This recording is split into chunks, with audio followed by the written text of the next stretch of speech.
Good evening, everyone, and welcome to Fogartyville. How are we doing on a beautiful Thursday evening here? How are we doing? Awesome.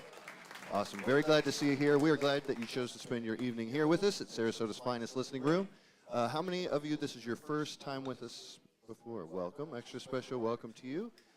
Great. While we're asking questions, how many have seen our featured artist perform before? I figured many of you. How many of you have seen him perform in a different state? Okay. How many have seen you perform while floating on water? Okay. Anybody seen him while up in the air, flying? Anybody? Have you performed in an airplane yet? You have? He has. Okay. Anyway. Yes, YouTube. How many have seen him on YouTube? Okay. We keep the party going. All right. Back to us. If you don't know, WSLR 96.5, your favorite local and low-powered radio station, is right next door on the other side of that wall. It exists to serve the community on the backs, love, and support of our volunteers. All of our programmers are volunteers. If you've ever had a long-lost dream of being a radio DJ, now is your chance. You can pick whatever kind of show you want, from acupuncture or art to playing experimental sounds past midnight. Do whatever you want, literally. We get weird over here. We're trying to keep Sarasota weird. So check us out, 96.5. Fogartyville, here we have a myriad of events, all kinds of concerts like the amazing one you're going to see tonight. We have jazz bands, blues bands, rock bands, flamenco, jazz, guitar, I mean, all kinds of stuff that you can't even imagine. If you want to, you can take one of those newspapers that is self-printed. We have a news department here that is also volunteer and semi-paid run. Check that out, keeping local news going. And so we have on the inside of that, you can check out a full list of our upcoming events. We're just kicking off our season. Last season we had about 125 events, which was just a record-breaking season for us. And this year I think we're going to have over 150 or 175. So it is going to be crazy. Yes, check it out. We just had our fall membership drive that just finished up. We had a goal of raising $75,000. We raised over 120. So yeah, give it up. Many of you supported us in that, and so we do thank you. How many members do we have in the house tonight? Awesome, awesome. It's so good. Like I said, we wouldn't exist without our members. We also wouldn't exist without our volunteers. Would you help give a hand to the volunteers who checked us in tonight, got you to your seat? Matt's in the box, legendary sound guy. Doug is with us tonight. So I'm going to shut up and we're going to get started on this beautiful, beautiful Thursday evening. Will you help me give a very warm and welcome to our return guest, the one and only Mr. Ellis Paul.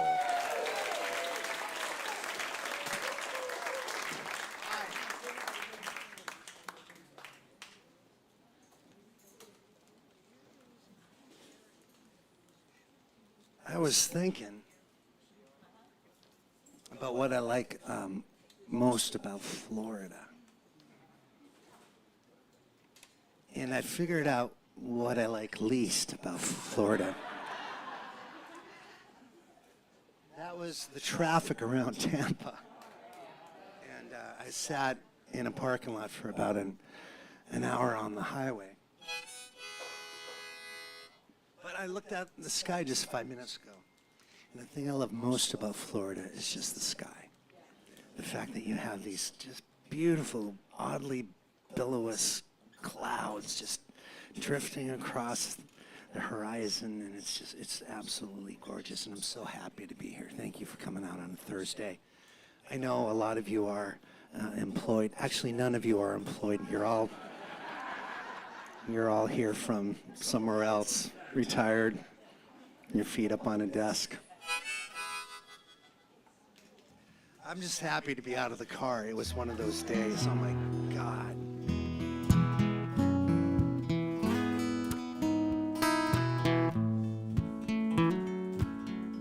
This song's called Rose Tattoo. It's about a tattoo. But not a literal tattoo, it's about the idea of a tattoo. I have to clear that up with people, because what was happening at the end of the night was people were sharing their tattoos with me. I just want that to stop, for Christ's sakes. It's just a love song. It's not a call to action of any kind. It's a metaphor for love, about how when you fall in love with someone, they get in your skin like a tattoo. That's all it is. That's all it is. I have a tattoo. I got it 30 years ago. It's on my right shoulder underneath this shirt here. It's the torso of Woody Guthrie, the guy that wrote This Land Is Your Land. But it looks more like Gene Simmons from Kiss, so things happen over time, and that's why I don't want to see your tattoos.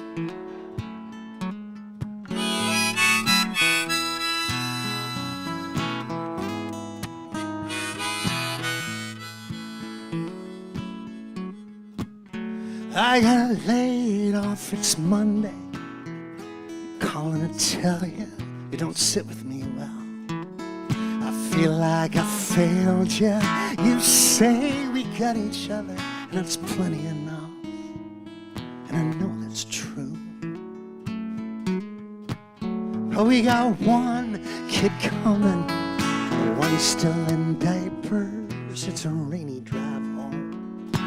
One good wiper, leave the porch light on. I need a beacon just to pull me to you. If I ever lost you, I would be lost too, just drifting in a sea of blue. You're in my skin like a rose, like a rose. Tattoo. Now the economy is crashing and these poor boys are laughing, 'cause there's nothing to lose. You don't live in no mansion, there's no bling to put on, only Walmart fashion will do.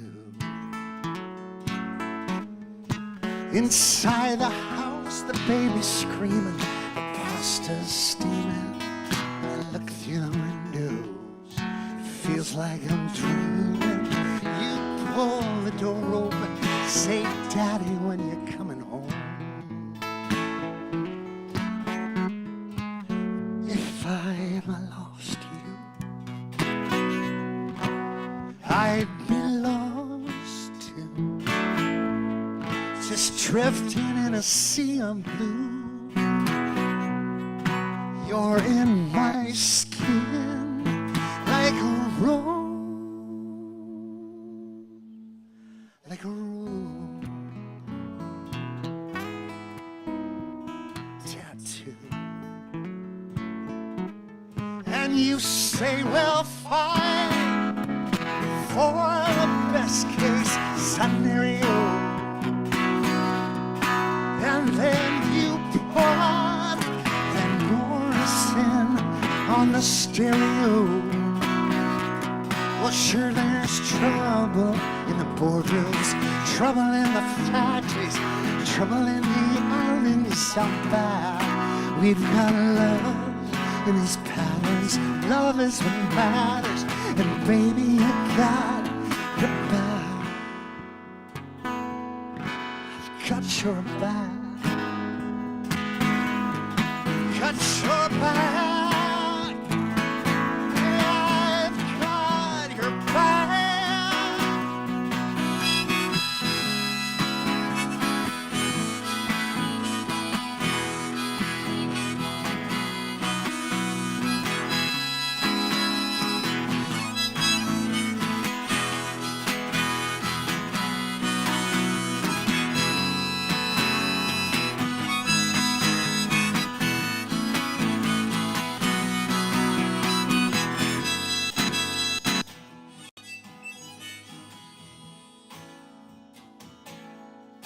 If I ever lost you, I'd be lost too, just drifting in a sea of blue.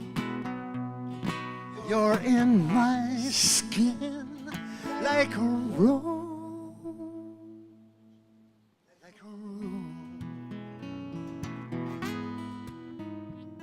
Tattoo. Like a rose tattoo, like a rose.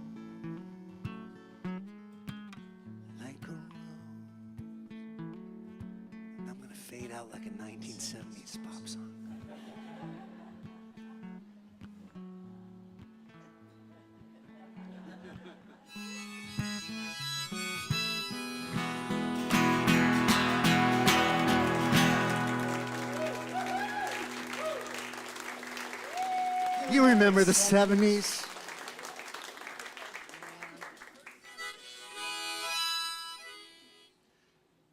We're living in such a messed up time.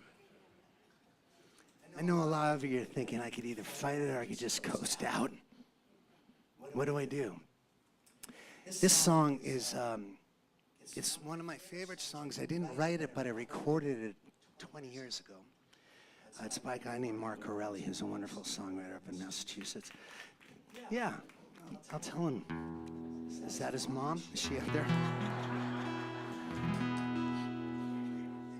Because the funny thing about Florida is it's a funnel for everywhere else. So you never know who you're going to run into, which is really very cool. So whenever I feel overwhelmed, I guess is the word, this song, and it's an amazingly hopeful song despite the fact that it's about 9/11. So this is going to be an uplifting song about 9/11. And I hope it lifts you up in whatever state of mind you're in as well.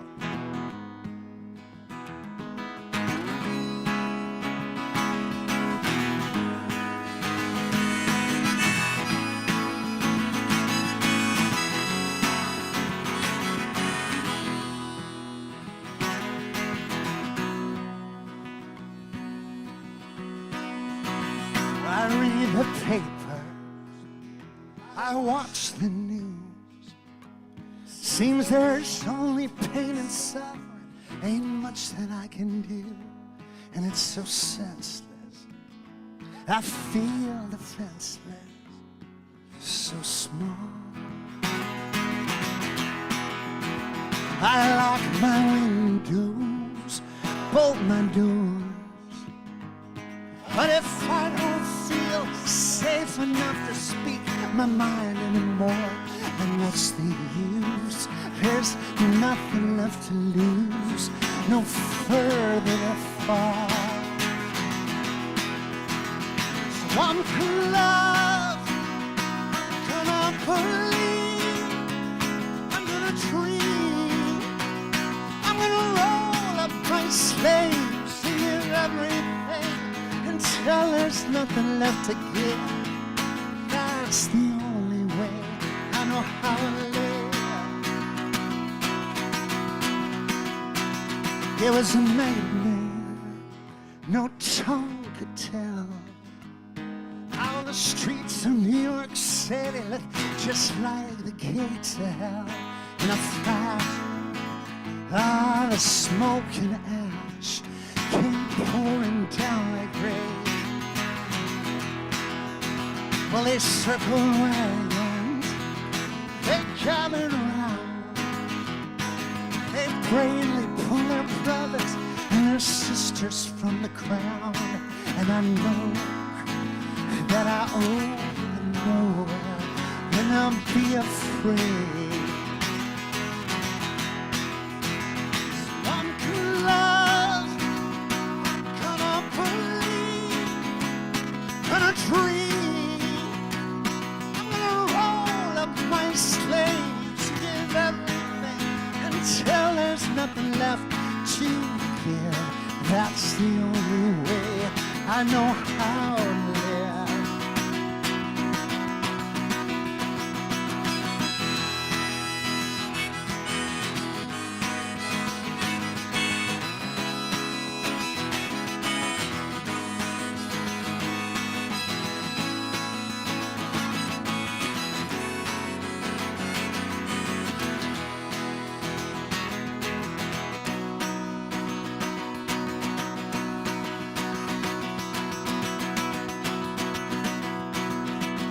I will not tell you what to believe. I'm too young to be so cynical, too old to be naive. But if every action breeds a reaction, let this be mine. I'm gonna love, gonna believe, I'm gonna dream.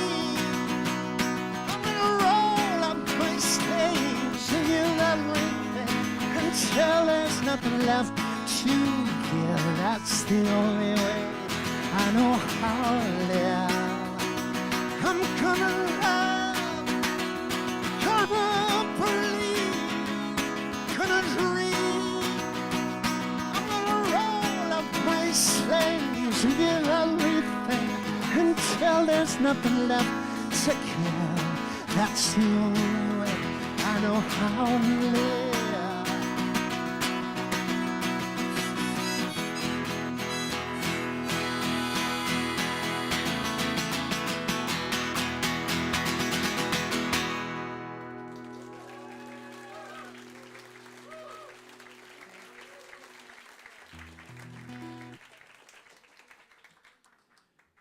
Right?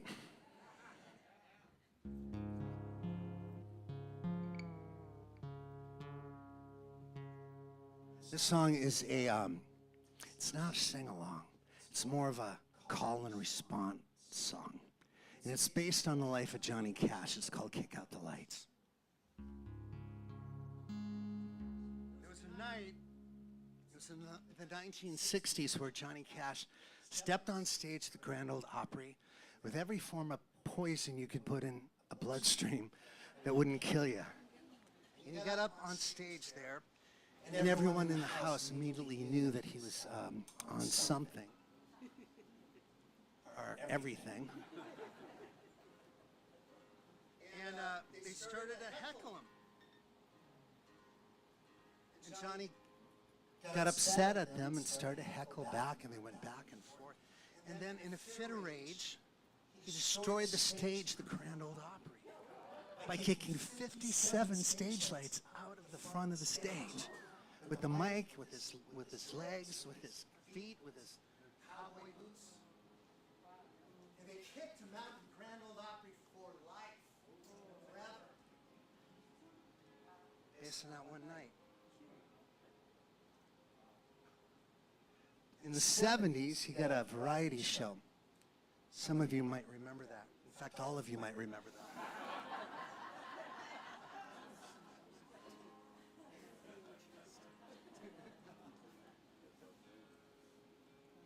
And he got back into the good graces. They decided to film it there, and that's what brought him back into the good graces of the Grand Ole Opry. But it took 10 years to win them back over. So this is a kind of a biography of Johnny Cash that starts on that night. And this is what I'm going to do. It's called Kick Out the Lights. I'm going to shout out at the top of my lungs with great enthusiasm, by the way. Kick out the lights! And you're going to sing back at me, Johnny Cash, Johnny Cash, Johnny Cash. It's just like that, with great enthusiasm. And I'm watching.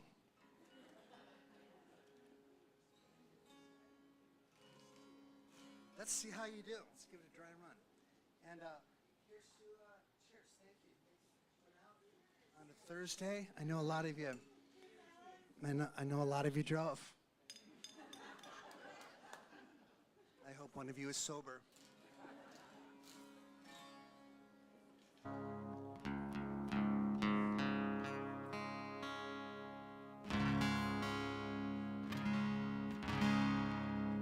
Let's give it a dry run, see how you do. Now, it's not about how beautiful your voice is. It's all about volume.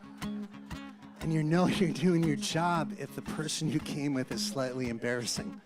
All right, let's try it. Kick out the lights, Johnny Cash, Johnny. Kick out the lights. Kick out the lights. Kick out the lights. Here we go. Now Johnny Cash, the man in black, was at the Grand Ole Opry, drunk on ambition, whiskey coffee, was dancing with demons. Nothing could stop him tonight. But it felt like a church.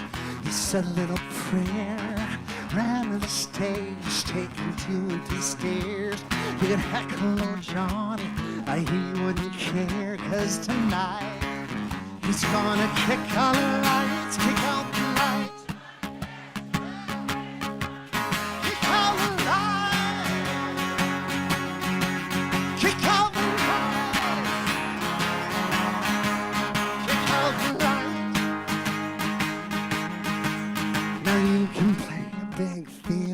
chandeliers and pearls rage inside a stadium. Rows of pretty girls take your fancy jet, tour around the world. If you like, it's alright.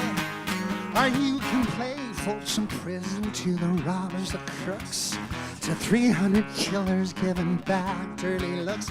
If there's a prison riot, gonna get the hooks. So tonight, you better kick out the lights, kick out the lights.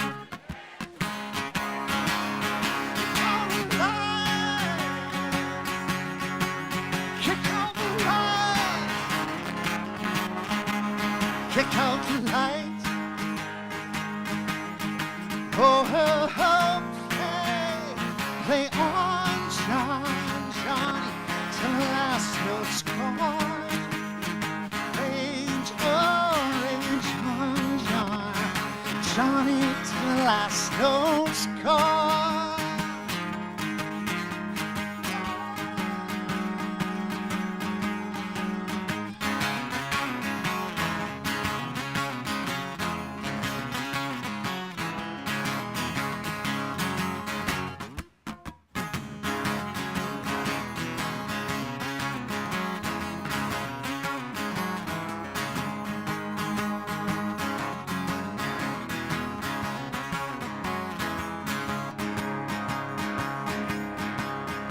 Go and sing a little love song about lying, leaving your mama's good cooking, how you can't break even your pickup truck, or how your girlfriend's cheating.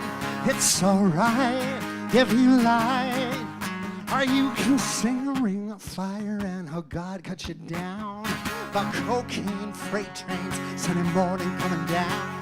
I shot a man in Reno to paint the town. Well, damn right, you'd be kicking out the lights, kick out the lights.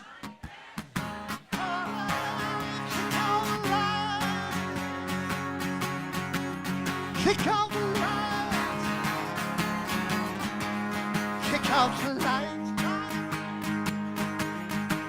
Kick out the lights. Very good.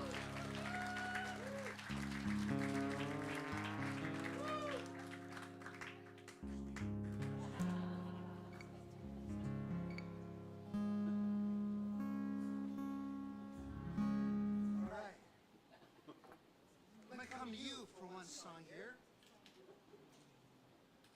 See how that goes.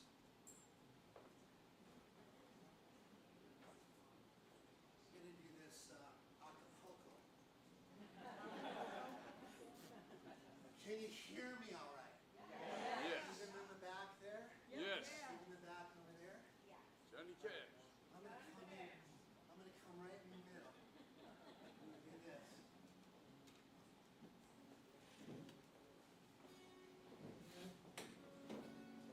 I am from Fort Kent, Maine. That's my birthplace. Four people have heard of me. I love that.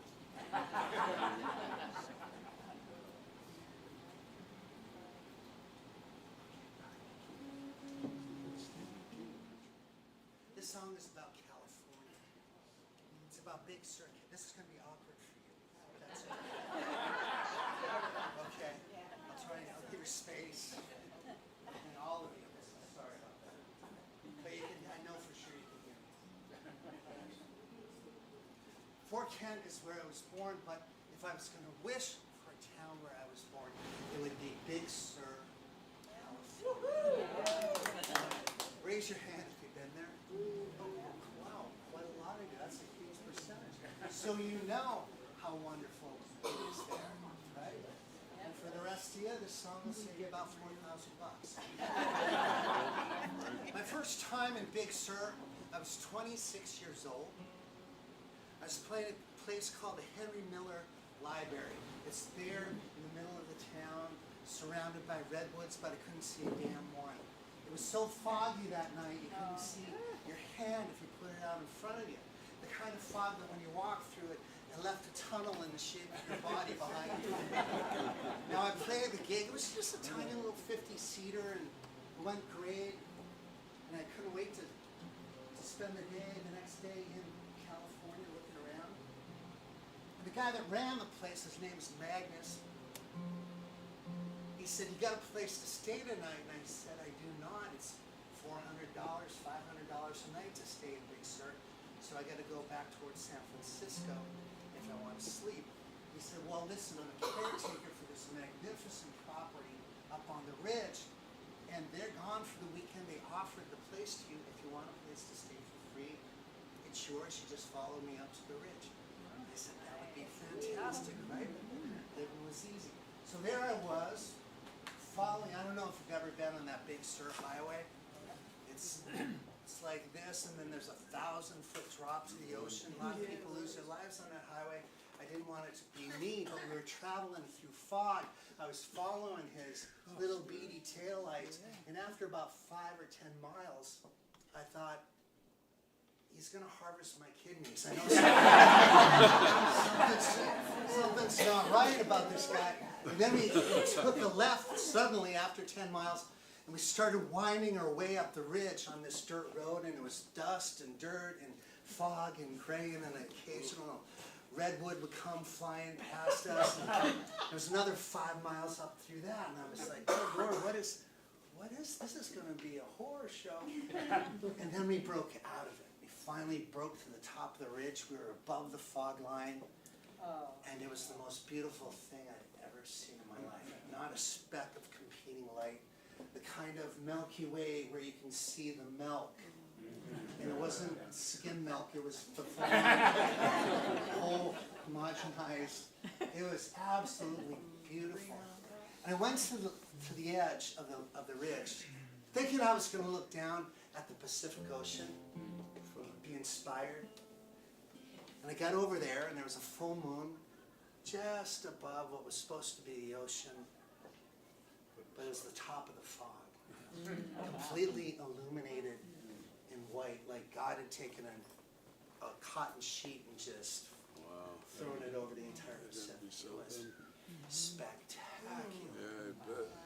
I went to bed that night in a house that was an Architectural Digest. It was a ranch house, but it was amazing, a $7 million property, which is great for a folk singer. I filled my pockets with whatever I could take. And when I wake up in the morning, there was an infinity pool that went right to the edge of the ridge. And there were 4 California women sunbathing without a stitch of clothing on. And it's been downhill ever since. That only happens once, I guess. I didn't know that. I thought so.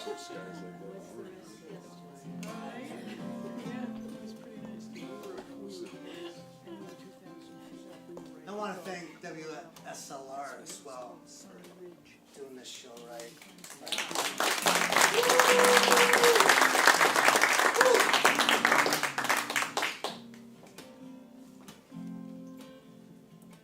I love it like it's my hometown,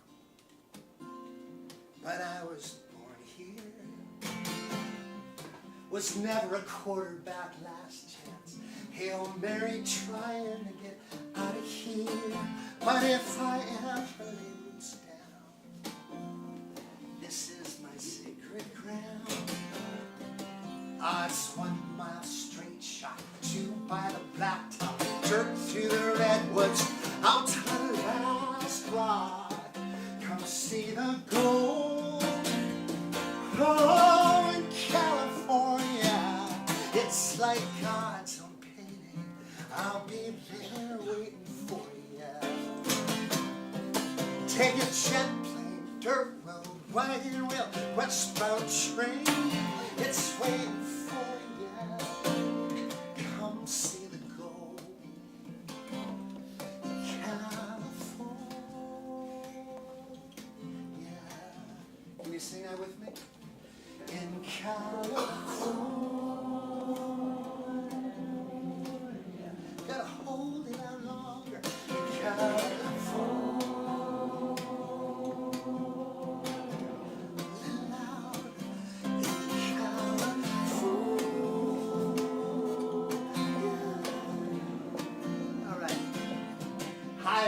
Big Sur, sunset dripping in deep blue. It's like an X on a map, like a best kept secret. It waits for you. Wind in a cotton dress, oh, it's blowing through her hair. Waves in the wind like a flag, I'd follow her anywhere, anywhere. Oh, it's 1 mile straight shot, 2 by the blacktop, jerk through the redwoods, out to the last rock. Come see the gold. Oh, in California, it's like God's painting. I'll be there waiting for you. Take a jet plane, dirt road, wagon wheel, westbound train. It's waiting for you. Come see the gold in California.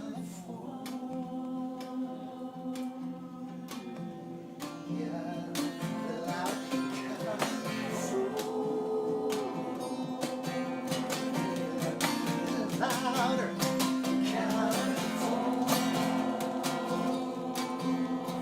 One more time.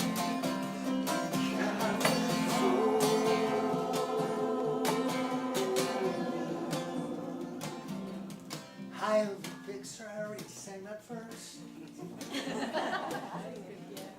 Wasn't that good?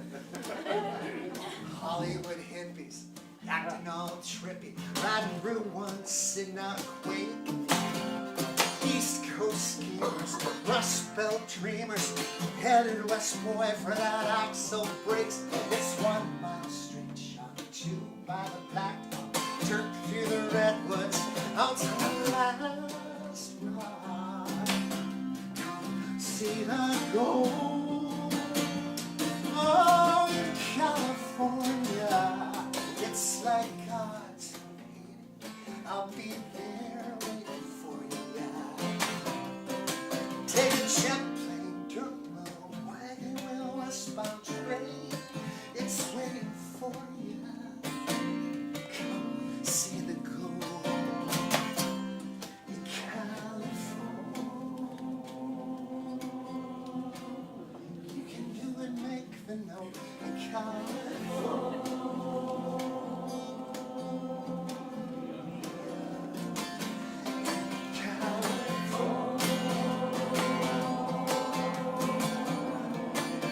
One more time.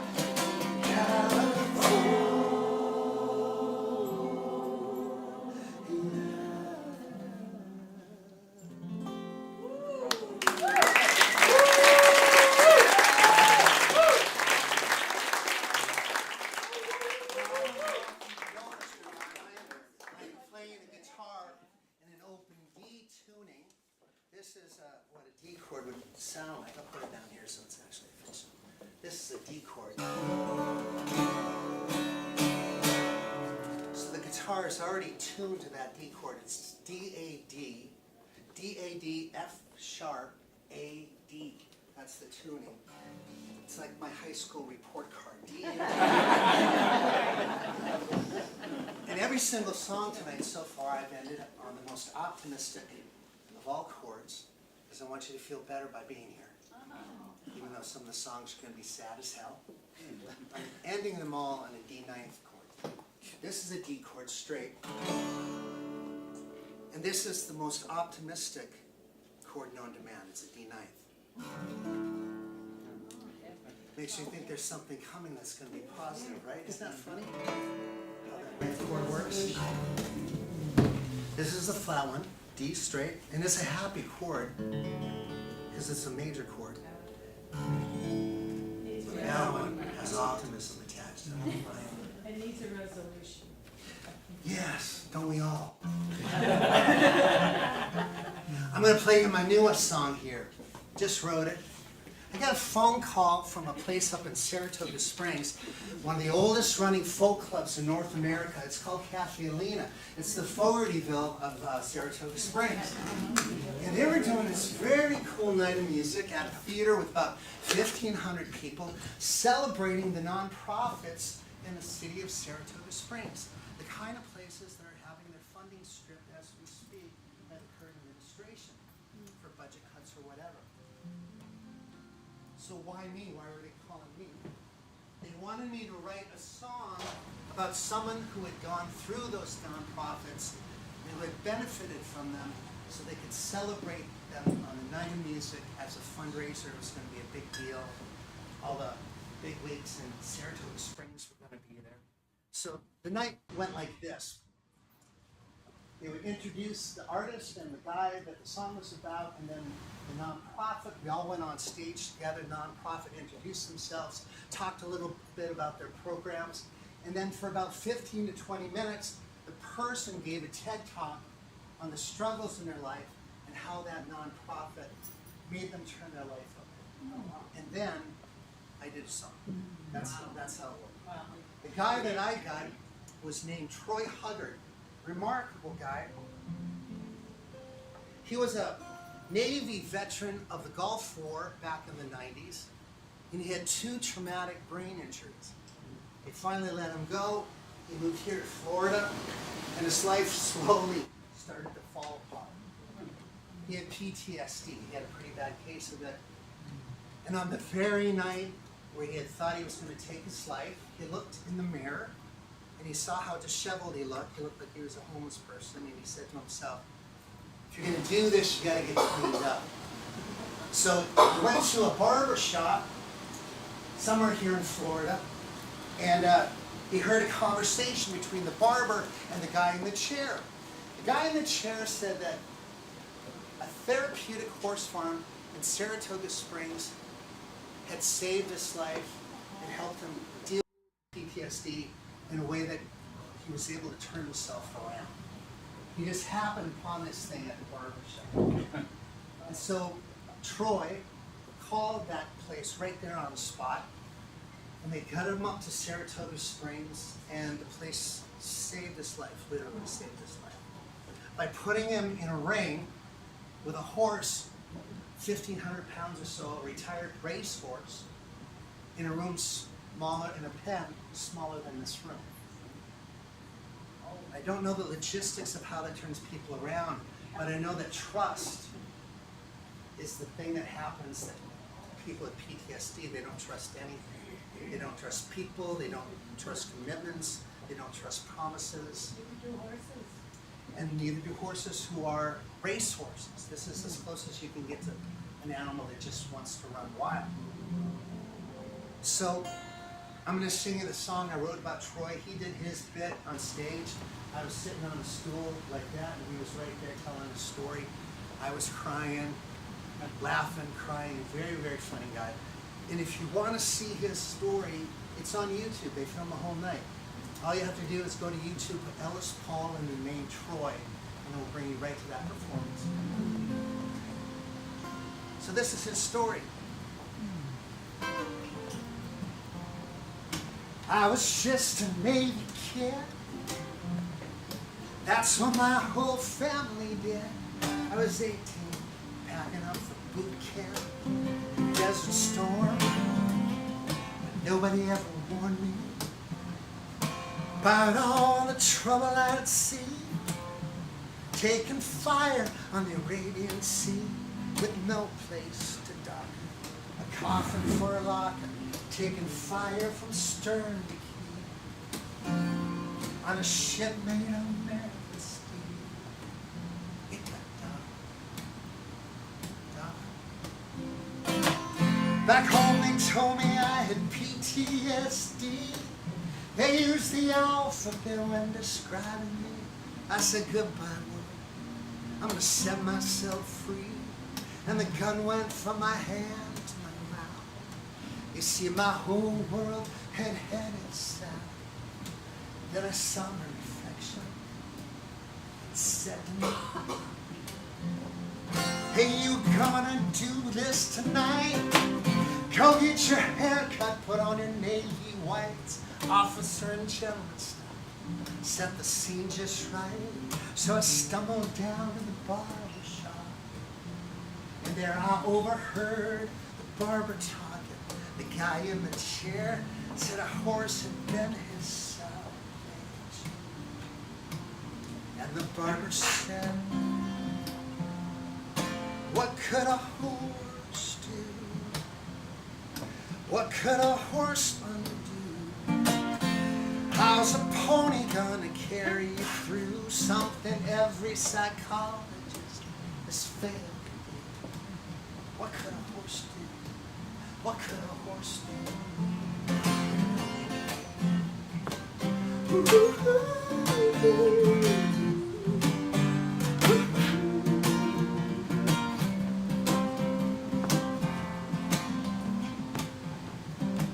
So I called up the horse farm right there on the phone. A man named Bobby answered, made me feel less alone. I said, I've looked everywhere, I've turned every stone. It feels like I've lost everything. And it sounded like he may have had wings. He said, we're gonna fly you up to Sarasota Springs. He said, it was done.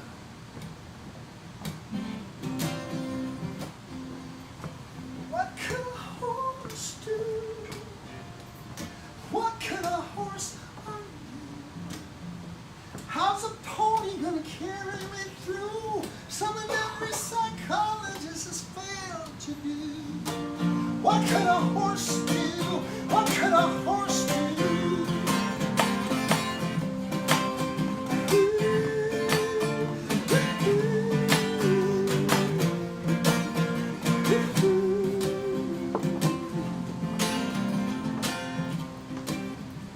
So there I stood in this little round pen.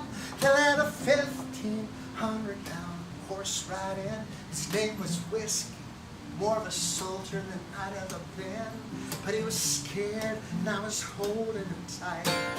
There was no room for the trouble in my life.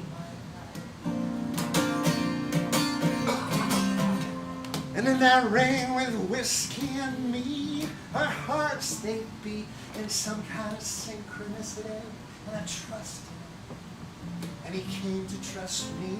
We were two warriors out there, learning to trust each other like friends.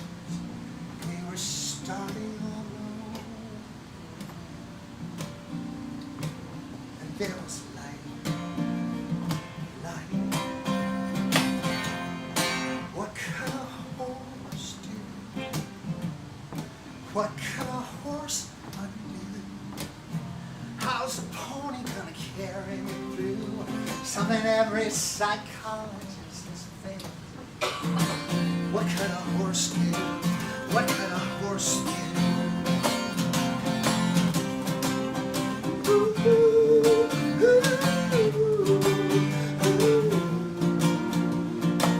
What could a horse do?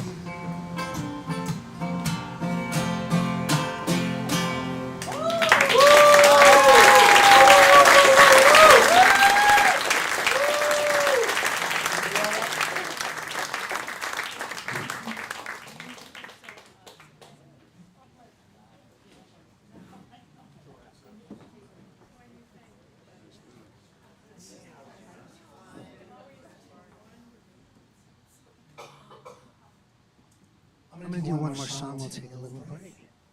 Everybody good? I know that's a heavy song. Take a deep breath. Let it out.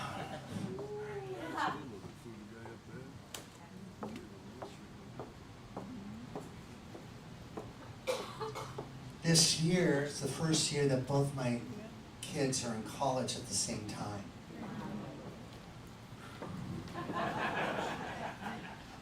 And so that's why I'm doing shows on Thursday nights in Sarasota. One of them, bless her heart, is at a state school in Virginia where we live, and she's getting state tuition.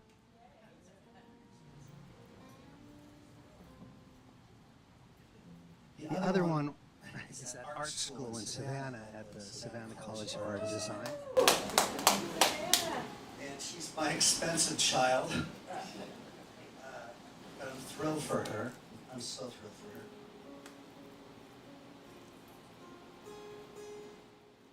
The arts are hard. It's hard to make a living in the arts. Everything is happening to put walls, and the AI thing is going to make it hard for any artist coming up. I don't know how they're going to do it in our generation. Even my generation, it was hard. I mean, my parents didn't want me to be a folk singer. It's not something you wish upon your child. They wanted me to be someone more like you. Someone who could afford to come to a folk show and see the idiot on stage. But everything they did when I was a kid led to me being here. My first show was Doc Severinsen from the Tonight Show Orchestra. Remember that? I was at a big auditorium. We were living in the Midwest at that point. And he came out in this giant, like, orange sequin jumpsuit. He had mutton chops and a handlebar mustache. He looked like $1 million in 1970s dollars. And I was up on the balcony looking down, and I'm like, I was seeing the most beautiful alien I've ever seen in my life, doing the most incredible music I've ever seen in my life. And it was just a great, fantastic night. All the way home, I babbled on and on to my dad about it. I could barely fall asleep that night, and when I woke up in the morning, there was a trumpet on the end of my bed and lessons set up for the afternoon. In fact, the whole thing was a setup. I went to an expensive school in Boston College. It's $90,000 a year there. There you go, brother. And I told my parents I was going to be a doctor, and then I remembered who I was, and I switched to English. Grew my hair out to my shoulders, started playing the music clubs around Boston, and folk music was thriving at that point. My parents thought I had caught some kind of weird hippie disease. They were conservative, Christian, Republicans, and I was none of those things. And they thought that my 20s, it was just going to burn off, and that I would be fine. I'd survive it somehow. I'd get through it with my life. But when I was 26, I was still going at it. Things were getting a little bit more and more serious with me. And my dad decided to have a one-man intervention. I was at his place up in Bangor, Maine. He stopped me on the staircase with the guitar in my hand. I was going out to a show. He said, "You can't keep doing this." And I said, I can't keep doing what? He said, "You can't keep doing music. You got to think about getting a job, finding a woman, settling down, going back to graduate school, doing something responsible. This is a dead end for you." But I was 26 years old. I mean, I knew in 34 years I was going to be standing here at Fogartyville in Sarasota. Couldn't you see the path, the glory in front of me? And it put a wedge between my dad and I. We didn't talk for a long time after that conversation because I was in all, there was no plan B for me. And there was nothing he could do to put one on my shoulders. This was it. I knew I was going to do this for the rest of my life. But I just figured out what he really meant by it, and it had nothing to do with me, really. He wasn't saying you're not talented, you don't know how to hold an audience, or you don't know how to play or sing or write, or you don't have that je ne sais quoi thing of stars. He wasn't saying any of that. What he was really saying was this: please don't live in my basement. That was it. And I finally figured him out because now I have kids. I was taking my daughters to school one day, and I said, "Where are you going to be in 5 years, 10 years? If you could choose any career, what would it be?" And my daughter in the back seat, she said, "I want to be an actress." And I thought to myself, please don't live in my basement. And it came out of my mouth. I thought, oh, man, that's amazing. And the ghost of my father appeared beside me in the passenger seat, and he was laughing at me, and we did high fives, and he got to see who I'd become. And more importantly, I got to see who he really was when he was a parent, which I was missing entirely. I thought he was missing me, but I was missing him. He just wanted me to do one better than him. And it was a beautiful moment with my daughters. I can't tell you how beautiful it was. And of course, my daughter can be an actress if she wants. And of course, I can buy a house without a basement. We're going to work through the details. All right, so this is a song, by the way, called You'll Never Be This Young Again. And it's about that very thing, never giving up on the dream of who you want to be. I work with a lot of songwriters that are in their 50s and 60s, 70s, 80s even, who gave up on it because someone stopped them on a staircase at some point and told them they weren't good enough. They had the nerve to believe them. If that was you, this goes out to you.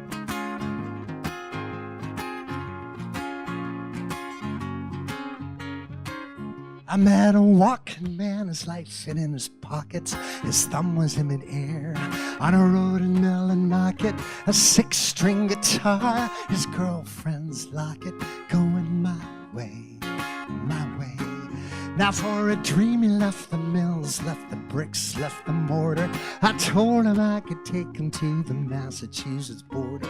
He sang like a jukebox on an endless roll of quarters down the highway on a bright, lit, sunny day. Oh, you'll never be this young again. Train conductors calling your ticket. If it ain't now, then when? Oh, the mountaintop ain't gonna wait forever. I'll fill your lungs with oxygen and take your first step. Breathe out, breathe in. You'll never be this young again.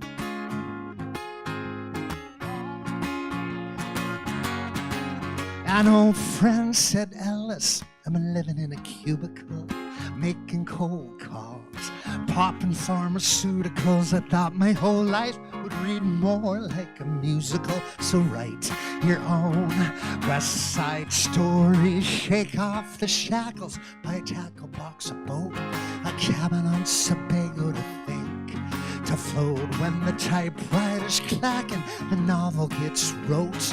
I'm telling you now, no risk, no glory. Oh, you'll never be this young again. The train conductor's calling your ticket. If it ain't now, then when? Ah, the mountaintop ain't gonna wait forever. I'll fill your lungs with oxygen and take your first step. Breathe out, breathe in. You'll never be this young again.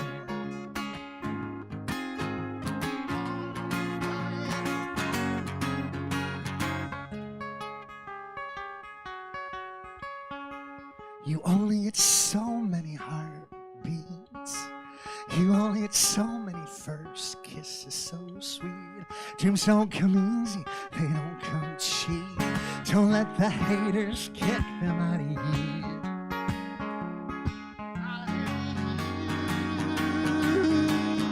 Oh, you'll never be this young again. The train conductor's calling your ticket. If it ain't now, then when? Ah, the mountaintop ain't gonna wait forever. Fill your lungs with oxygen and take your first step. Breathe out, breathe in. You'll never be this young again.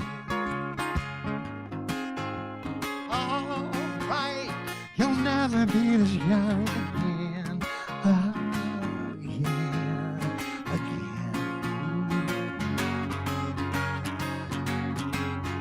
Oh, you'll never be this young again.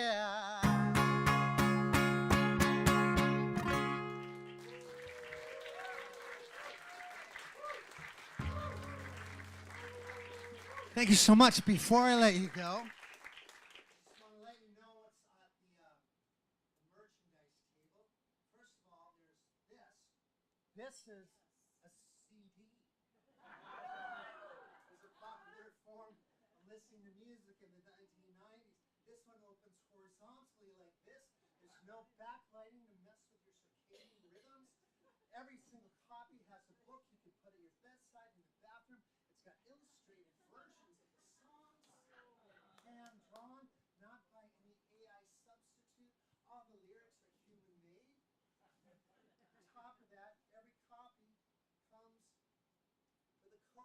your drinks at home. My mileage would be a lot better if we got rid of some of those. My garage is still filled with them. And then there's this. This is, it's coming on Christmas. This is a Christmas children's book that I created with the publisher Albert Whitman. It's also got a coaster in the back of Christmas songs. And it's the story about a neighborhood that got competitive with their Christmas decorations to the point that they created a blackout that spread across the globe. That's over here as well. We'll take a 15-minute break and I'll see you for a short set. Yes. One more time for Ellis Paul, everyone. We'll be back in 15 minutes. Just a reminder, Gia's Food Kitchen is still here. Hand-cut fries and tater tots are awaiting you on this Thursday night. We'll be back in 15.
right, everybody. Last call for Gia's Kitchen. We're going to get started here in just a couple minutes. Last call for Gia's Kitchen food truck. Check them out.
All right, everybody, we're going to begin wrapping up those purchases. I see some of you checking out that Critical Times paper schedule. We got plenty of shows coming up. Ashes and Arrows, Jordan Tice, Jay Nash, A Tale of Two. We got a ska show coming up this weekend. If ska is your thing, come back out to that. Probably the best place to check out our most current and up-to-date information is going to be on our website, wslr.org. We are literally announcing shows all the time, so you never know. And I did recall many of you are members. Now, if you're not what's called an evergreen member, this is a little secret that I'm going to give you. Don't worry, I'm just stalling until everybody in the room calms down. If you're not an evergreen member, which means you make a monthly donation, then you're not getting first dibs on tickets. See? Okay. If you're evergreen member, you get a slight little email ahead of time that just says, hey, this show's coming out, just in case you want to know. So if you're not an evergreen member, check it out. It may be something that is of interest of you. We know how you like to get your tickets early and often. So we have a bunch of sold-out shows coming up, and we don't want you to miss out on anything else because, again, like I said, we have so many shows that we're announcing. Check out wslr.org. This is the very last call for Gia's Kitchen, but you probably aren't going to be wanting to run out now during the very first song of the second set. So, but I did want to let you know, you have maybe 10 seconds, is about as long as I can go. Okay. Now, would you please welcome back for the second half of our show this evening, the wonderful Mr. Ellis Paul. Hi.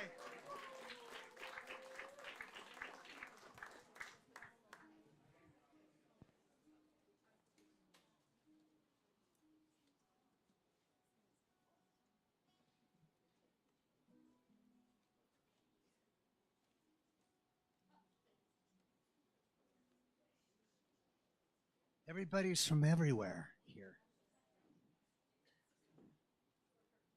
Are you? You're here now. Are you originally from here? No. Oh, wow. Census. And then you came back. Well, I can't blame you. You know, I've because all the people that know my music are funneling down to Florida. So I've just decided that I've got to come down here twice a year and run around the state and try and catch up with all those people like you guys. And yeah. And I just played in Key West, which I loved. I'd never been there. Man, that's a crazy place. There are some crazy people in Key West.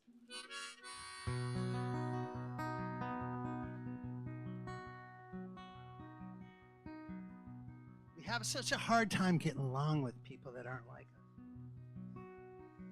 It shouldn't be this hard. I'm going to talk to you about a collaboration I had on a song.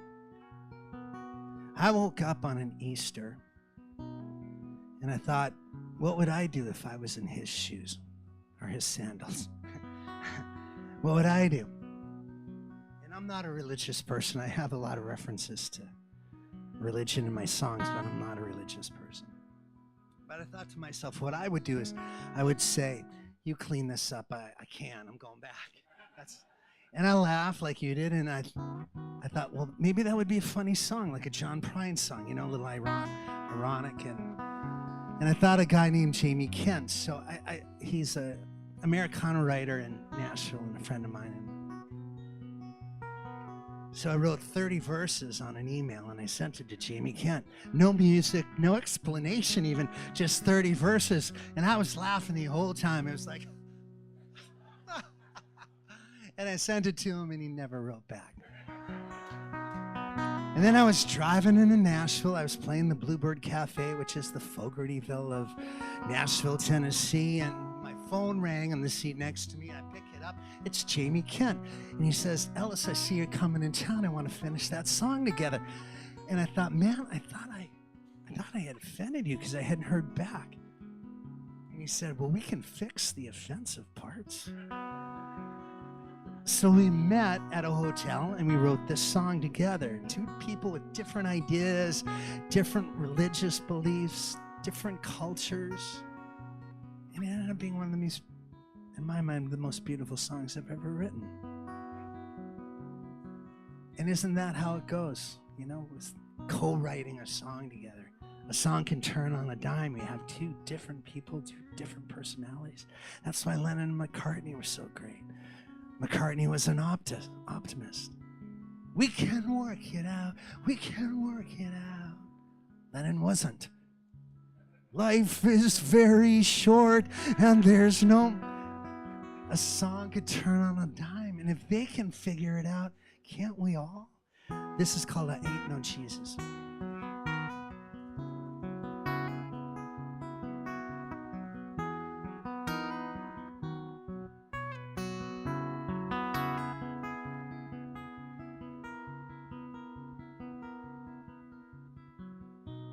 I ain't no Jesus, never saved a soul, never walked on water, except ice and snow. There's a rumor in the choir, I'm just the luckiest guy they know. But I ain't no Jesus, never saved a soul.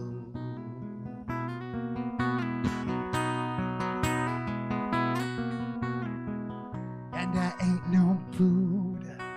Oh, I struggle with wrong from right. I ain't no Prince of Peace. I've hit the floor in a good bar fight. I'll ask forgiveness come Sunday, 'cause I'm asking for trouble Saturday night. I ain't no Buddha. I struggle with wrong from right. No, I can't walk on water. I can't part the sea. The only miracle I've seen is you walk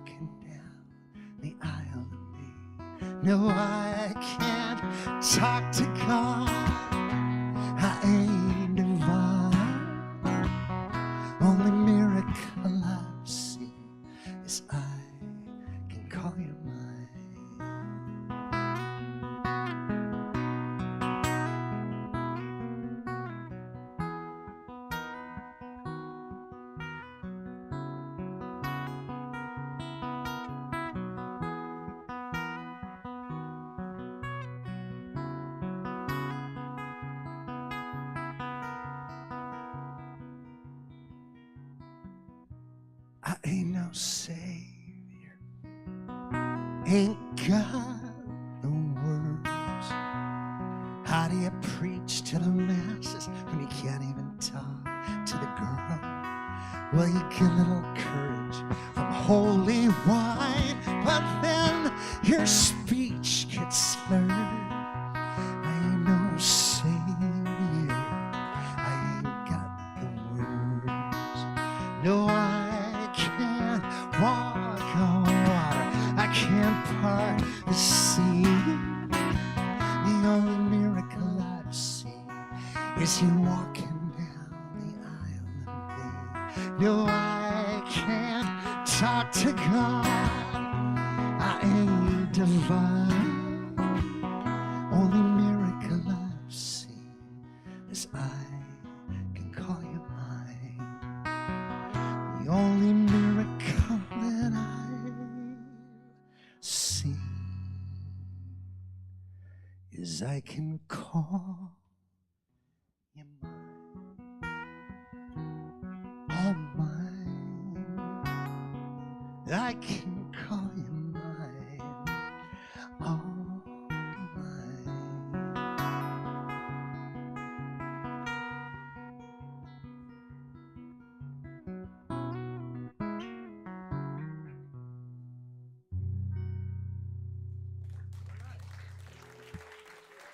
Thank you.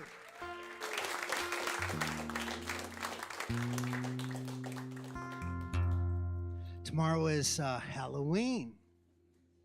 Now, how many of you are going to be giving candy out? Almost. Some of you? None of you? None of you? No kids? Are y'all living in the village? I mean, where the hell are you? Wow. Frankly, I'm shocked, but I guess the culture is different when you get to our age down here. The kids aren't coming into those little tiny neighborhoods of the older folks, even though, you know, the house oh, they can't get in.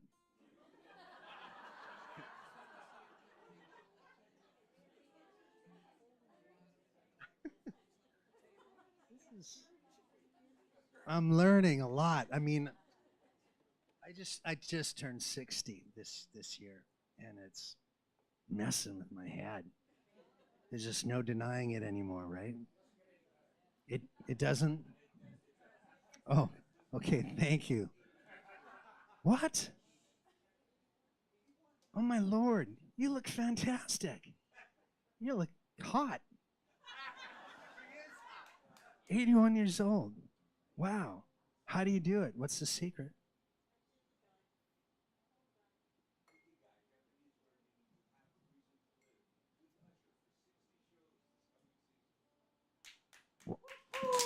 Where?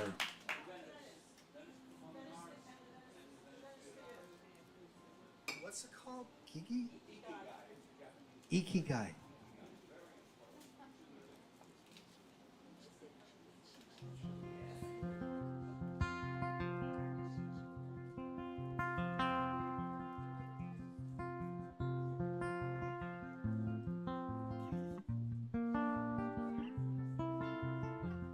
When you're old, you don't get shy. Try Ikigai. Volunteer a bit. It's like a Fitbit. Volunteer a while. Meals on wheels. Meals on wheels. You can hear the people behind the doorbell squeal. They're getting meals on wheels. Don't be shy. Don't be shy. Ikigai. Ikigai. Don't be shy. Don't be shy. Ikigai. Ikigai. And if you can, go to concerts, volunteer, show people where to sit.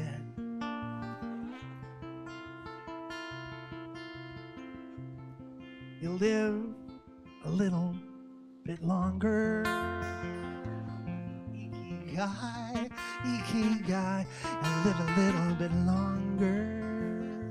Don't be shy, don't be shy. Go for walks, do Tai Chi. That shit worked for me. Ikigai, Ikigai. Don't be shy, don't be shy. And if you do get out, you wanna pillage, go to the village. It's a gated community. It's a crazy community.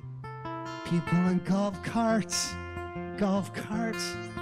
day drinking on golf carts, people in golf carts.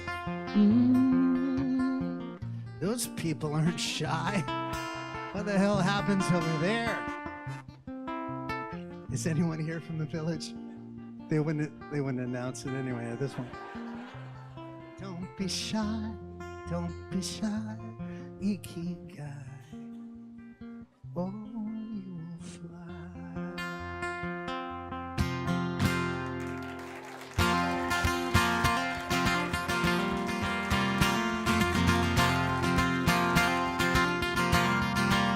This is called 3,000 Miles. I want you to sing on the chorus, just 3,000 miles over again.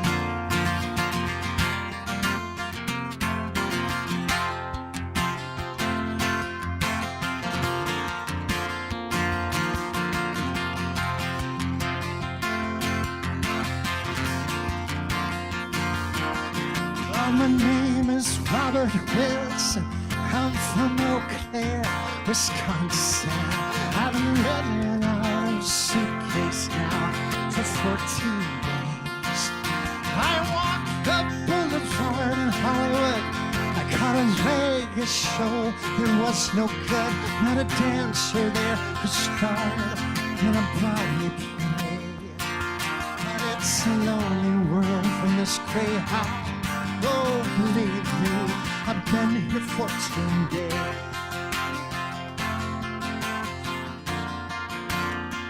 Oh, I've come along 3,000 miles. I'm 21, that's as good a guess as any age that I confess to.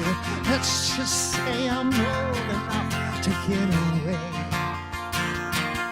In school I found the only written truth on bathroom stalls and telephone booths. I studied a while, but college got in my way. And I learned much more from the back of this Greyhound. Believe me, I've been here 14 days.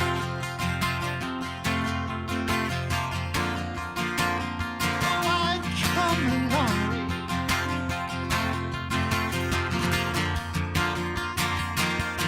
You see how the world outside it's turning, it's yours. Hey, we were put here for the learning. People talk to themselves on Greyhounds. Even the driver's strange to hear. They tell the same forgotten story. Will it fall on forgetfully?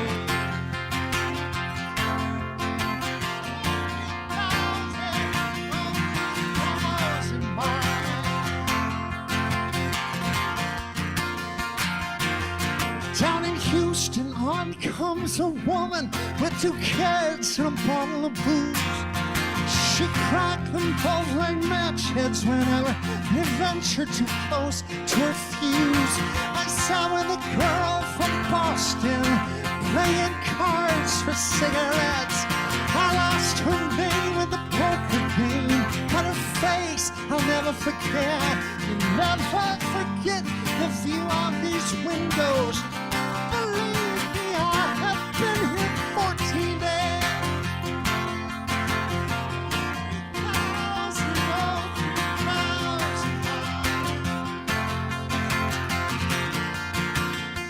3,000 miles.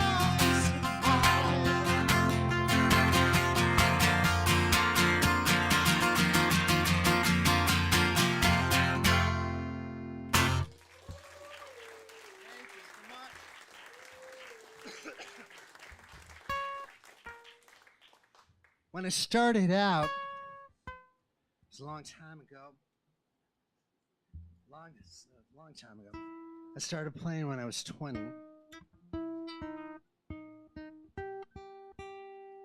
Back then, you know, if you had an idea for a song, you grabbed the lowest hanging fruit in the tree. You get all the obvious songs are right there. The songs about your hometown, and wrote those. Songs about your family and your parents, your relationships with women and your friends and your dreams. You wrote all those, and pretty soon the bottom of that tree was completely empty. You had to dig higher. It seems in digging to that next echelon of apples, you're starting to write more about the we than the me. And the switch came from being just a singer-songwriter to being a folk singer. I was writing about the collective we. Even if I was writing about my own biography, it was about the things that we had in common, not just my stories, but our stories. And now I've written 1,000 songs. I've written 1,000 songs. It's a lot of songs. And that's nothing. Dolly Parton has written over 3,000 songs. Oh, yeah. Good point. And it was one of my best. Well, Dolly's written 3,000, but she's also 107.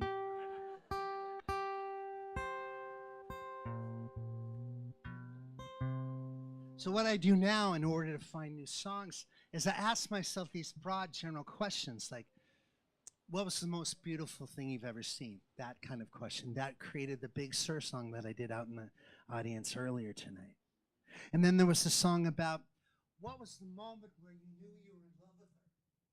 When you were dating, it had been 3 or 4 months, and you were going out on some date, and you thought she was amazing, and then she showed up at your door, or you showed up at her door, and you looked at her and you were like, oh, holy shit, I'm in trouble. And did you tell her that night? And did she respond in kind? And what were the circumstances? Where did you go? Was it a good date, or were you just anxious about the entire thing? Like, who said those words first? So I wrote that song about 30 different times. And then there was this one. This one was, what was the day when your family's dysfunction was most on public display? I'm going to sing you that song.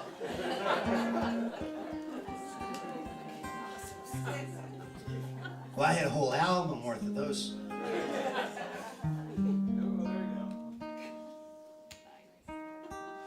The song, the day that came to mind for this song was July 4th in 1979. It was the family reunion at the family farm in Washburn, Maine. We would have a family reunion there every single summer on the 4th of July. It was a tradition. That farm had been in my family's life since the 1860s. All on this tour, I've been talking to people about this relative of mine. His name was Wesley. He served in the Civil War, and he got shot twice, once at Gettysburg and once at Petersburg, and he survived. I've been telling people as I've been traveling around the South that they were responsible for him getting shot, but most of you from Massachusetts and New York, and so I can't blame you. That's not how it works in Florida. You can't blame Southerners because no one really is Southern here.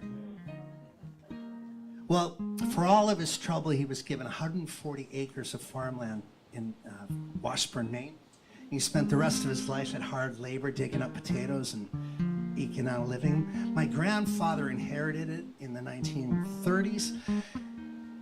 My grandmother Mary and my grandfather Tom had 9 children, 45 grandchildren, a lot of breeders in a family. Kid after kid came, and that's how we would celebrate this summer. So we would meet to celebrate the arrival of the new cousins, and this is this song about all the things that went wrong on that particular day. 1979. And it was the 70s, so there is partial nudity and recreational drug use.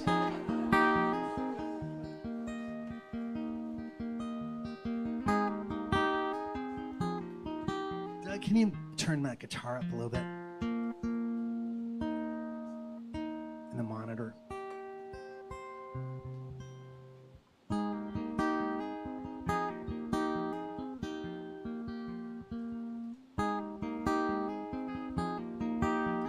You've all been drinking, you won't notice it's out of tune.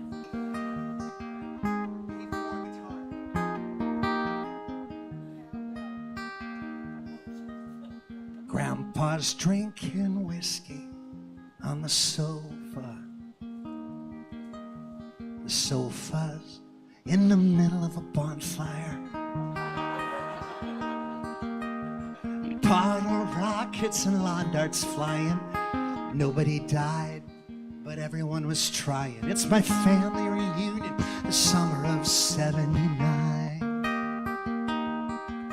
Ah, there ain't a party till the cops show up with 4 fire engines and volunteers in pickup trucks. The flames from the farmhouse are 30 feet high. It's a 5-alarm fire on the 4th of July.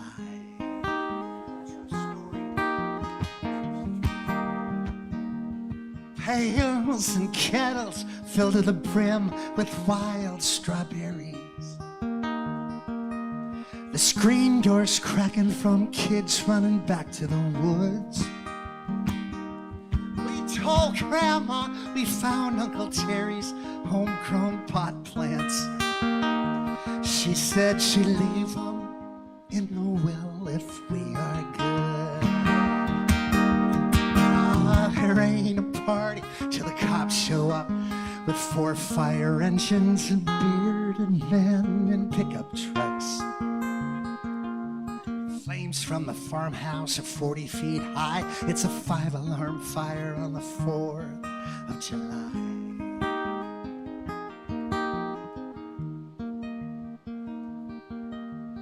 Burgers flipping like horseshoes out on the back grill. We're trying to get a family photo taken, but 40 kids won't sit still. And Aunt Diane is flashing the camera with her boobies. Uncle Buck is rolling something he calls a monster dew. There ain't a party till the cops show up with 4 fire engines and Vikings in pickup trucks. The flames from the farmhouse are 50 feet high. It's a 5-alarm fire on the 4th of July. Wait, there's more. Seems like the whole town of Washburn, Maine came out to the party. The kids were shaking Polaroids they took with the firemen. And yes, the farmhouse, it did burn down, but not the memories. And Aunt Diane, she sure did make herself a few new friends. Ah, there ain't a party till the cops show up with 4 fire engines and serial killers and pickup trucks. Flames from the farmhouse are 1,000 feet high. It's a 5-alarm fire on the 4th. Oh, it's a 5-alarm fire on the 4th of July. Strawberry shortcake 3 stacks high. Smoke 'em if you got 'em, let the fireworks fly. It's a 5-alarm fire on the 4th of July. We are family. Sing that with me. Here we go. We are family.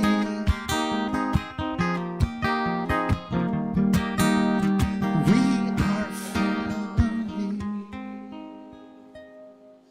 Beautiful.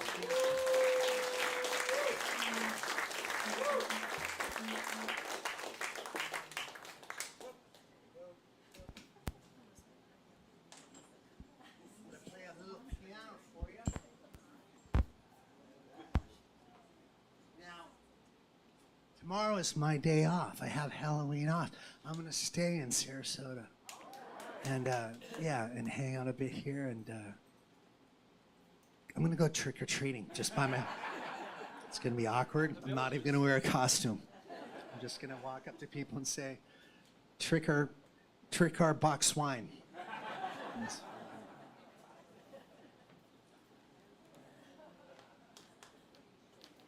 So if I have a day here, where would I want to go?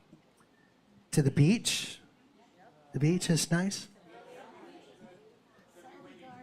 Uh-huh. The lighthouse, did you say? The meadows. What's the meadows? The celery fields. That sounds exciting. Oh, bird sanctuary. That's a good place for a walk. Okay. Well, listen, before you leave tonight, if you have a good idea, just let me know, because I want to get out at least once, wherever I am. Speaking of getting out, this song is about getting out to Ireland. Have you been? You know, I'm a folk singer, so we have to have multiple income streams. One of the things that I do in this job is I lead vacation tours for fans of mine. And I just came back from Norway on a big cruise ship. We started in Amsterdam, and we went up to about 150 of my fans came along. And we went up into Norway, into the fjords. We spent a week on the boat. I did shows at night, and then we went back to Amsterdam, had a couple of days there, which was great. But I also lead tours to Ireland, and it's one of my favorite places to go. During COVID, of course, it was shut down, and we couldn't travel there. So I wrote this song, and it's a piece of historical fiction, like a James Michener novel. In fact, it's 4 hours long. You're going to love this.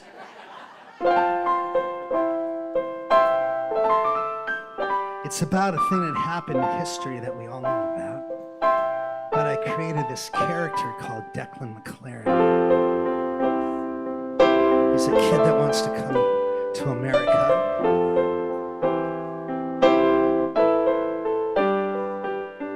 Declan McLaren has been on his roof all night, staring at the lights of his town. The last train to Dublin is just taking flight. Through the snow, he hears the whistle sound. He says it's holy, the sound of it's holy, holy to me. And if only I could take it to Dublin, I'd catch a boat, cross the sea. His mother says, Christ, Declan, please, don't waste your prayers on a tree. He says, watch me.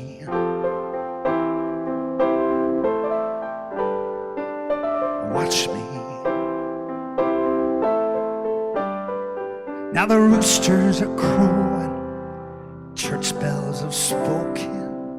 There's a steam train stretching down the tracks, and there's Declan McLaren running beside a freight car. He takes a hold, he ain't looking back.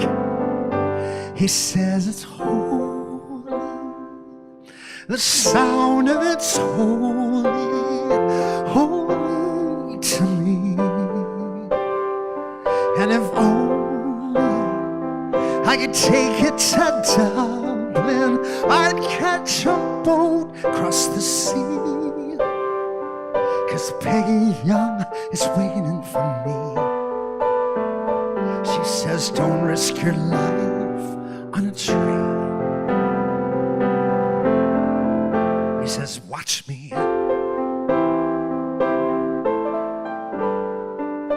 Watch me. Now it's April 11th at the Queenstown Docks. There's a foghorn calling across the waves, and there's Declan McLaren with a third-class ticket on the biggest ship that man's ever made. He says it's holy, The sound of it's holy, holy to me. And if only I could take it to New York, Peggy is waiting for me. His friends say Christ to please, wasting your prayers on a dream. He says, watch me.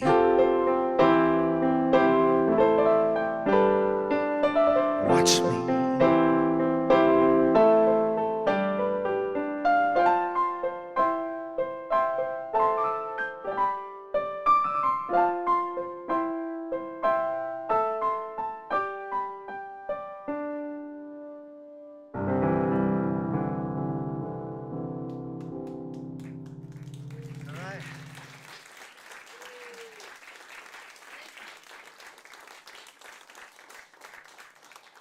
Well, I'm just going to do a couple more songs for you. I want to thank you guys for getting out. Look at these 80-year-olds holding hands like teenagers in the front row. How many years you been married?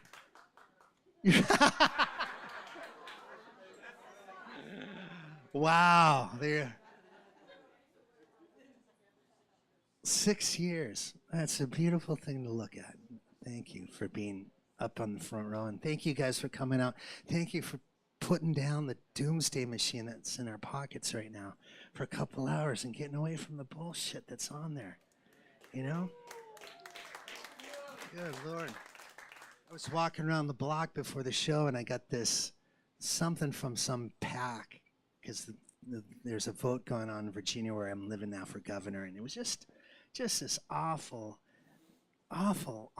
ad that they, and it does. I'm not even going to tell you who it was from or what side it was, but they were just belittling this person, saying that if you vote for her, the predators are going to take your children, and I'm like, do you think we're so stupid that we would believe that kind of bullshit? And I don't want that on my phone. I don't know how they find me, but there it is. Anyway, today, you put the phone down for a couple hours and you're here in a community of people, you're having your voices heard and singing along, and you're providing me with a way to make my living. So thank you so much. Appreciate that.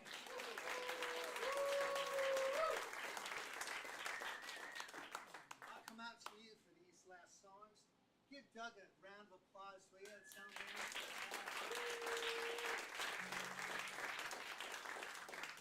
I'll bring this with me just in case.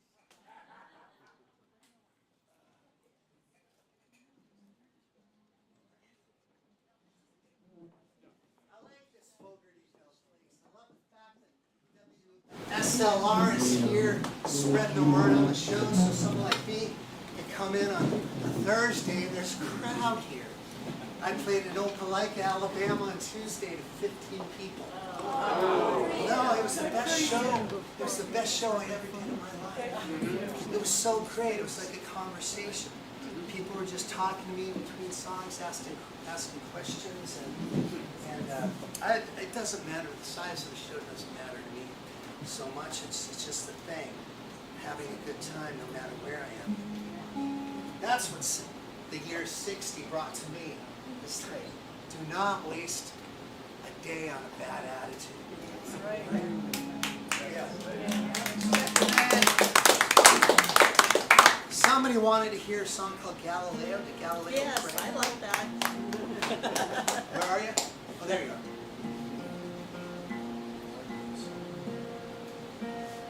I wrote this song about Galileo because I heard this story that his daughter was sent to a nunnery. There's a famous book about it.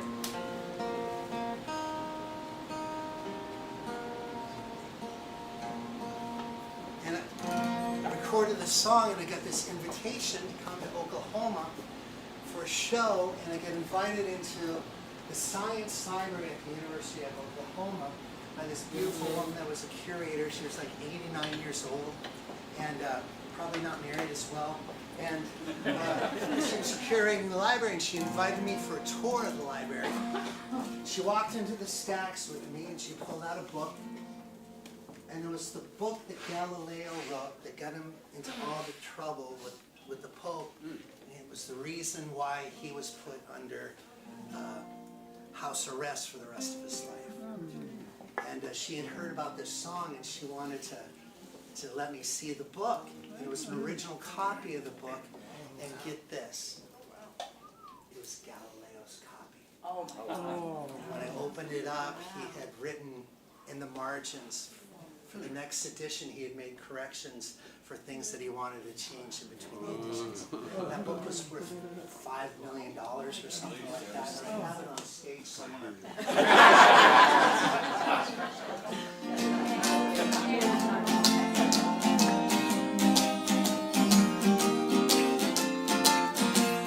hope I remember it. You know it? I might need ya. When he looked into a starry sky above Jupiter, with his cold moons making their weary rounds, did he know that the Pope would claim that he ran with Lucifer, and the prison cell would be where he laid his head down? Was he wearing the thorny crown when he plotted the motion of planets? Was Mercury in retrograde? But he found the truth when a lie was what was demanded. When the judges asked him pointedly, he was trembling that day. The Galileo prayed. That's your part. The Galileo prayed. Beautiful. Let's do it again.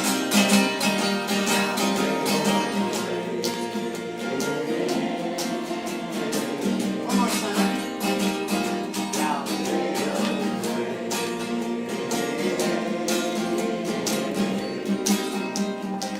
And he said, tell Ptolemy, tell Copernicus, that the sun is at the core of us. So the church, the Pope, can't deny the Milky Way. And every flower that's followed the sun has known all along what God had done. How they whisper truth as the seasons each give way. He said, don't shoot the messenger. The postman delivers truth today. And truth will march in Birmingham. It'll block the tanks in Tiananmen. Put the judges on the witness stand. Let's see what they all say. The Galileo prayed.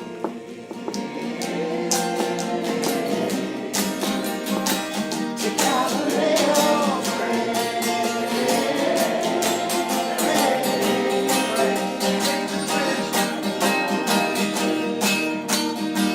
and the heavens you'll see,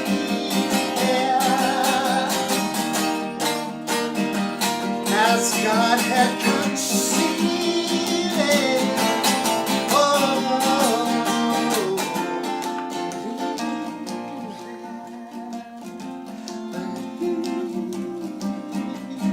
What are you gonna do to believe?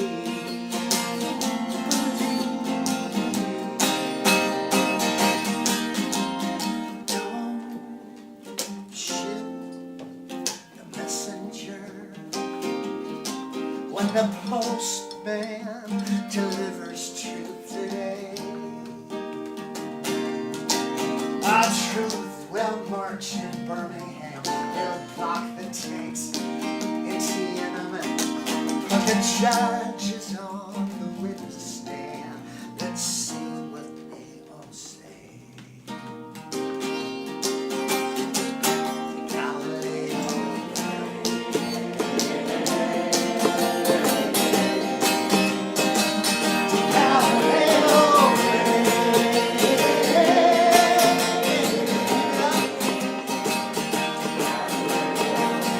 don't shoot, hey, don't shoot the messenger. Oh, don't shoot the messenger.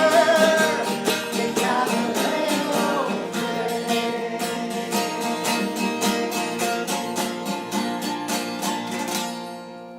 All right.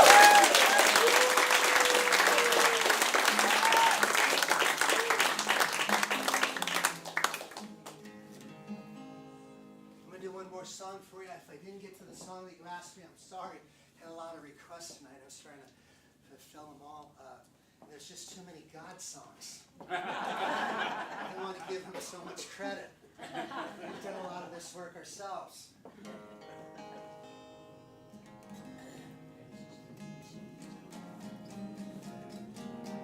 I'm gonna sing a song here called "The World Ain't Slowing Down." All right. What is this? That is an airplane. Otherwise, it's that thing that the scientists have been talking about, flying around the sun. Oh, yeah. We're in trouble. Incoming. Never know. The ceiling, we're good so far. I hope that's not asbestos.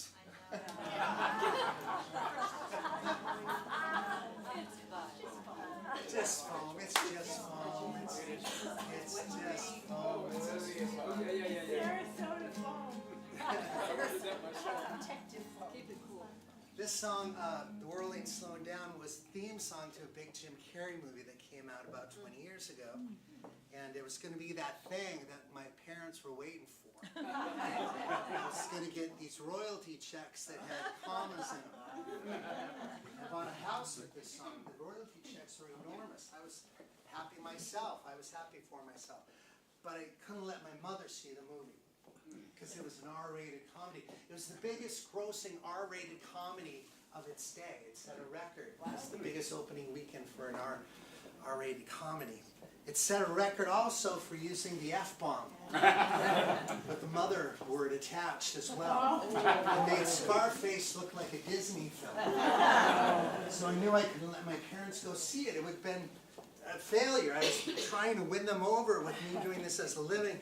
And here this big commercial moment was happening for me and I couldn't let them see it. So I said, I'm going to dupe it down on a DVD because that was the thing at the time.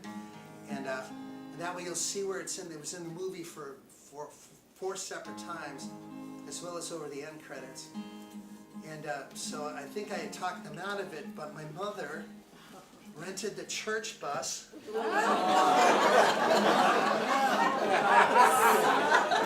it proved to be a disastrous moment in her life. But at least I get to tell the story. Some of you know this song, I hope you do. I found you sitting on a suitcase crying. Beneath my feet I feel the rumble of a subway train. And I laugh out loud cause it's the one thing I hadn't been trying. Oh, the train came in breathless. You looked at me restless. Said, baby, you'll never change. You gotta get on, gotta get going. Hey, the world ain't slowing down. No one else calling out to you. Sounds like a song that hits you like scripture. You paint the picture with color, squeeze from your hand. Weren't you the kid who just climbed on the merry-go-round? Hey, look, the world ain't slowing down.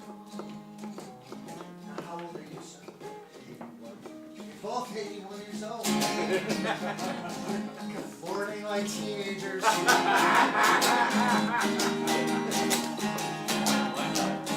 Out on the sidewalk, the pigeons do the moonwalk. We are dancing like Fred Astaire.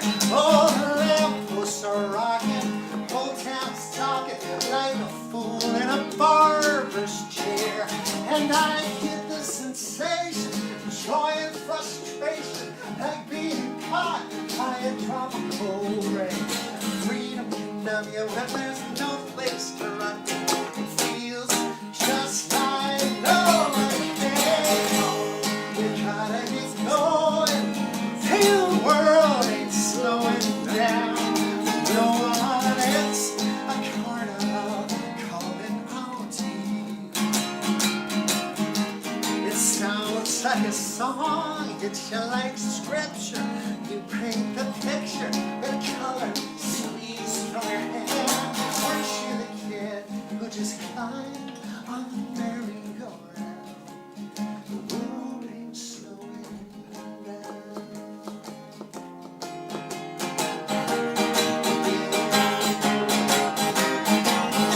Don't pull your handbag, you're throwing off the sandbags. I let go when you step through. I didn't want to lose you. You said you didn't choose to. It's just how your karma came. But thanks for the vision, the 2020 wisdom. You hit me like a southbound train. Gotta get on, you gotta get going. The world ain't slowing down. No one, it's a carnival calling out to you. And it sounds like a song, it's like scripture. You paint the picture with color squeezed from your hand. Weren't you the kid who just climbed on the merry-go-round? Hey, look, the world ain't slowing down. It keeps on spinning and spinning. You keep on getting older and older. But it's never too late for love. You can call it anytime. Your body still has those serotonins. Yeah, you look at it and you're like, okay, I'm in, let's do this. The world ain't slowing down. It's a big blue world.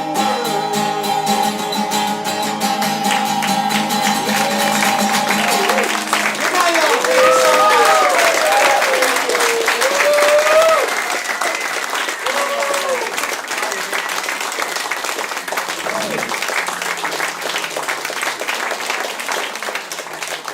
Yes, one more time, ladies and gentlemen. Let's give it up for Ellis Paul. Thank you for that on a Thursday night in Sarasota.